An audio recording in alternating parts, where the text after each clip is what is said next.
नमस्ते बच्चों, आज मैं आप लोगों को क्लास 9 क्षितिज का पाठ उपभोक्तावादी संस्कृति इसका मैं MCQ प्रश्नोत्तर पढ़ाने जा रही हूं, जो कि एग्जाम में हर बार पूछा जाता है। बहुत ही इम्पोर्टेंट होता है। इसको ऑब्जेक्टिव टाइप का प्रश्नोत्तर भी कहा जाता है।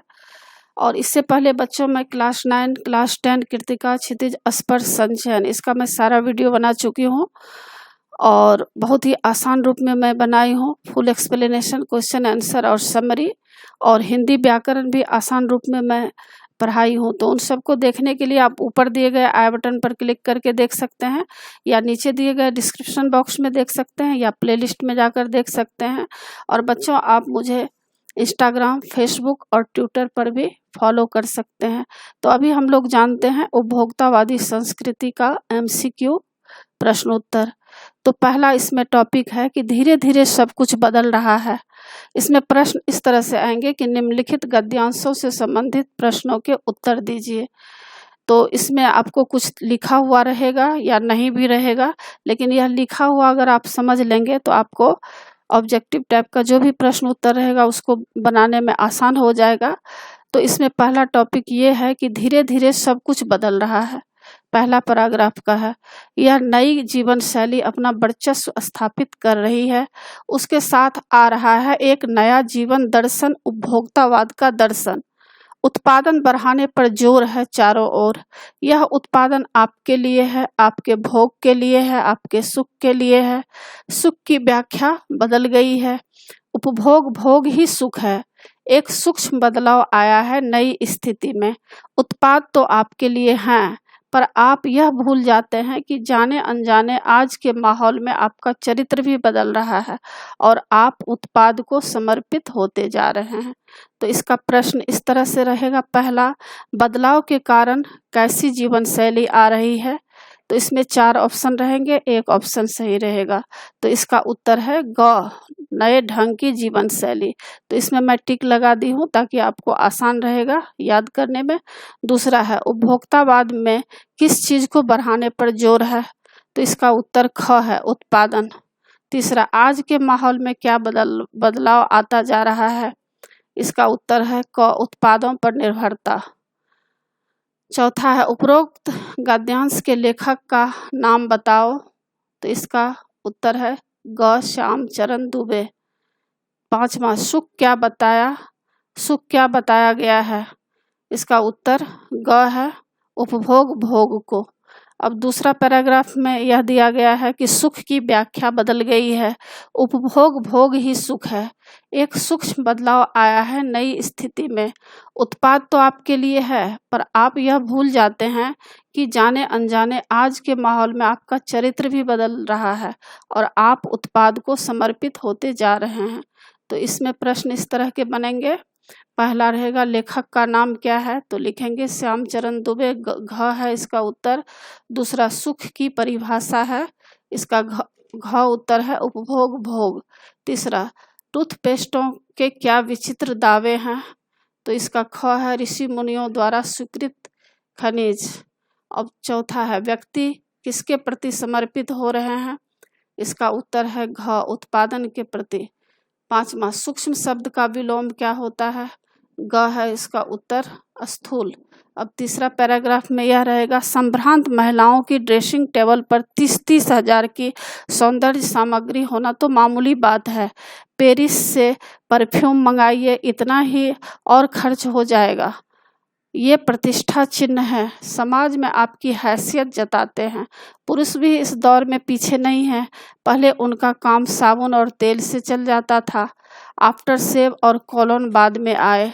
अब तो इस सूची में दर्जन 2 दर्जन चीजें और जुड़ गई है। तो इसमें इस तरह के प्रश्न जुड़ेंगे। पहला रहेगा, संभ्रांत का तात्पर्य क्या है? इसका होगा उच्च कुल की, ग उत्तर। लोग विदेशों से परफ्यूम क्यों मंगाते हैं? इसका उत्तर घ है, अपनी प्रतिष्ठा की धाक जमाने के लिए। तीसरा, हैसियत का क्या तात्पर्य है? इसका उत्तर है क, शक्ति। चौथा, पुरुष किस दौर में लग गए हैं?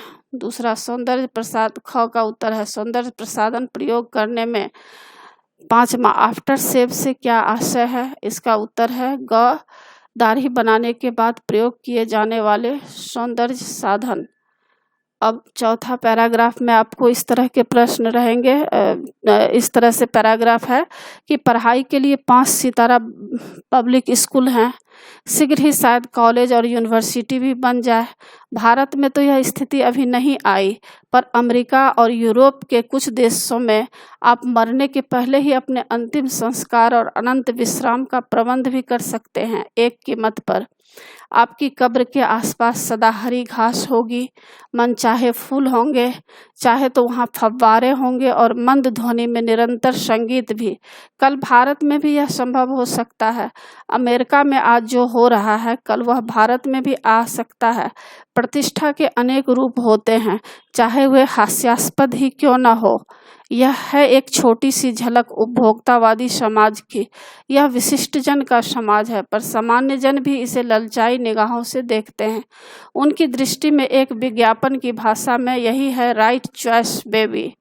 अब इसमें कौन कौन से प्रश्न बनेंगे? पहला है, पढ़ाई के लिए 5 सितारा पब्लिक स्कूल है, किस व्यवस्था को प्रकट करता है? इसका उत्तर ख है, प्रदर्शन की भावना को। दूसरा, अपने अंतिम संस्कार और अंतिम विश्राम के प्रबंध की स्थिति कहाँ नहीं आई? तो इसका उत्तर घ है, भारत में। तीसरा, लेखक ने कब्र के पास क्या होने की बात कही है? तो इसका उत्तर, तीसरा का उत्तर घ होगा, हरी घास, फूल, फव्वारे, मंद ध्वनि में संगीत। चौथा, लेखक के अनुसार सामान्य जन की दृष्टि में राइट चॉइस क्या है? इसका उत्तर क है, उपभोक्तावादी समाज। पांचवा, विशिष्ट जन का विपरीतार्थक बताइए। इसका ग होगा, सामान्य जन। अब पांचवा पैराग्राफ में देखते हैं। पांचवा पैराग्राफ इस तरह से है, सामंती संस्कृति के तत्व भारत में पहले भी रहे हैं। उपभोक्तावाद इस संस्कृति से जुड़ा रहा है। आज सामंत बदल गए हैं, सामंती संस्कृति का मुहावरा बदल गया है। हम सांस्कृतिक अस्मिता की बात कितनी ही करें, परंपराओं का अवमूल्यन हुआ है, आस्थाओं का क्षरण हुआ है। कड़वा सच तो यह है कि हम बौद्धिक दास्ता स्वीकार कर रहे हैं, पश्चिम के सांस्कृतिक उपनिवेश बन रहे हैं। तो इसमें कौन कौन से प्रश्न बनेंगे? सेट 1 है, उपभोक्तावाद किस संस्कृति से जुड़ा है? उसका उत्तर होगा क, सामंती संस्कृति। दूसरा, हमारी परंपराओं की क्या स्थिति है? तो इसका उत्तर क है, अवमूल्यन हुआ है। तीसरा, कड़वा सच क्या है? इसका उत्तर ख है, उपनिवेश बनते जा रहे हैं। चौथा, हम किन झूठे अनुकरणों में फंसे हैं? इसका उत्तर क है, पाश्चात्य अनुकरणों में। पांचवा, हमारा समाज किससे निर्देशित हो रहा है? इसका उत्तर ग है, पाश्चात्य संस्कृति से। अब इसमें सेट 2 में है, लेखक व पाठ का नाम। तो इसमें है, इसका उत्तर है घ, उपभोक्तावाद की संस्कृति। लेखक है श्यामचरण दुबे। दूसरा, सामंती संस्कृति का आशय क्या है? इसका उत्तर ख है, उच्च धनी वर्ग का रहन सहन। तीसरा, हमारी नई संस्कृति है ग का अनुकरण। चौथा, बौद्धिक दास्ता से अभिप्राय क्या है? इसका उत्तर 4 का ग है, विदेशी संस्कृति को अपनाना। पांचवा, आज हम किसकी गिरफ्त में आते जा रहे हैं? इसका उत्तर ख है, छद्म आधुनिकता की। अब छठा पैराग्राफ पढ़ते हैं। हमारी नई संस्कृति अनुकरण की संस्कृति है। हम आधुनिकता के झूठे प्रतिमान अपनाते जा रहे हैं। प्रतिष्ठा की अंधी स्पर्धा में जो अपना है उसे खोकर छद्म आधुनिकता की गिरफ्त में आते जा रहे हैं। संस्कृति की नियंत्रक शक्तियों के छीन हो जाने के कारण हम दिग्भ्रमित हो रहे हैं। हमारा समाज ही अन्य निर्देशित होता जा रहा है। विज्ञापन और प्रसार के सूक्ष्म तंत्र हमारी मानसिकता बदल रहे हैं। उनमें सम्मोहन की शक्ति है, वशीकरण भी। अब इसमें क्या क्या प्रश्न बनेंगे? पहला होगा, हम अनुकरण की संस्कृति क्यों अपना रहे हैं? इसका उत्तर है घ, अंधे प्रतिष्ठा मोह के लिए। दूसरा, छद्म आधुनिकता से क्या आशय है? इसका उत्तर क है, नकली आधुनिकता। तीसरा, हम दिग्भ्रमित क्यों हो रहे हैं? इसका उत्तर घ है, अपनी संस्कृति के छीन होने के कारण। चौथा, हमारे समाज को कौन चला रहा है? इसका उत्तर ग है, अन्य समाज। और 5वां है विज्ञापन और प्रसार तंत्र हमें किस प्रकार प्रभावित कर रहे हैं। इसका उत्तर है ख, वे हमारी मानसिकता बदल रहे हैं।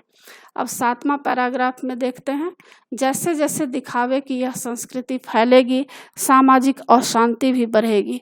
हमारी सांस्कृतिक अस्मिता का ह्रास तो हो ही रहा है, हम लक्ष्य भ्रम से भी पीड़ित हैं।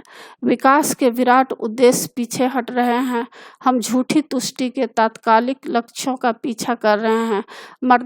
मर्यादाएं टूटती जा रही हैं, नैतिक मानदंड ढीले पड़ रहे हैं, व्यक्ति केंद्रिकता बढ़ रही है, स्वार्थ परमार्थ पर हावी हो रहा है, भोग की आकांक्षाएं आसमान को छू रही है। किस बिंदु पर रुकेगी यह दौर? अब इसमें से कौन कौन से प्रश्न बनेंगे? पहला, जीवन में दिखावा बढ़ने से क्या हानि होती है? इसका उत्तर है घ, अशांति। दूसरा, सांस्कृतिक अस्मिता का ह्रास से क्या तात्पर्य है? इसका उत्तर ग है, अपनी संस्कृति के प्रति बेगानापन। तीसरा, मनुष्य का लक्ष्य क्या है? इसका उत्तर ख है, संपूर्ण विकास करना। चौथा, आशय स्पष्ट कीजिए। इसका उत्तर है लोग स्वार्थ के लिए अध्यात्म को छोड़ रहे हैं। 5वां, आसमान को छूने का अर्थ है, इसका ग उत्तर है अत्यधिक फैलाव। तो इसी के साथ बच्चों पाठ की समाप्ति होती है। आशा है आप लोगों को पाठ समझ में आ गया होगा। एग्जाम के लिए अच्छी तरह तैयार कर लीजिएगा। और बच्चों, मेरे चैनल देवजी नागरी को जरूर सब्सक्राइब कीजिएगा और सब्सक्राइब के बगल में बेल आइकन बटन है, उसे क्लिक कीजिएगा, लाइक कीजिएगा और शेयर कीजिएगा। कमेंट्स जरूर कीजिएगा कि आपको यह पाठ कैसा लगा। नए पाठ के साथ फिर मैं मिलूंगी बच्चों। धन्यवाद।